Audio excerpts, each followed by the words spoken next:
आज मी तुम्हाला नाश्त्याची रेसिपी बनवून दाखवणार आहे। त्यासाठी बघा वाडगं घेतलेलं आहे आणि फ्रेश मका घेतलेले, सोलून घेतली आणि चॉपरला जरा मी आबडधोबड केलेले। सेम वाटीच्या प्रमाणे बघा एक बटाटा मी साल काढून खिसून घेतलाय, स्वच्छ धुवून घेतलेला आहे कारण की आपण दाखवस्तवर काळा पडेल त्यासाठी मी स्वच्छ धुवून घेतलेला आहे। एक मीडियम आकाराचं गाजर साल काढून ते पण खिसून घेतलेलं आहे। छोट्या आकाराचा एक कांदा घेतलेला आहे, कापून घेतलेला आहे। त्यात टाकायचे आपल्याला धने जिरे पावडर, थोडीशी कोथिंबीर, त्यात टाकायचे आपल्याला ठेचा, त्यात टाकायचे आपल्याला चवीप्रमाणे मीठ, त्यात टाकायचे आपल्याला 2 चमचे बेसन पीठ, त्यात टाकायचे आपल्याला 1 चमचा तांदळाचं पीठ, त्यात टाकायचे आपल्याला एकदम थोडीशी हळद आणि हे सगळं चांगलं दाबून दाबून मळून घ्यायचं। मस्त असं बघा मिक्स करून घेतलेलं आहे। गरम करायला बघा तवा ठेवलेला आहे, त्यामध्ये एकदम थोडंसं तेल टाकून घ्यायचं आणि तेल काय करायचं माहिती का, सगळीकडे असं पसरून घ्यायचं। आता ह्याच्यामध्ये आपण हे टाकून घेऊया।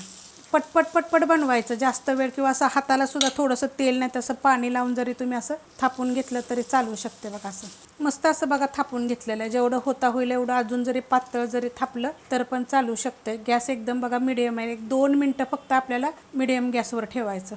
पलटी करून घेऊया बघा, असं साधारण असं साईडनं सुकलं की नाही की मग पलटी करायचं।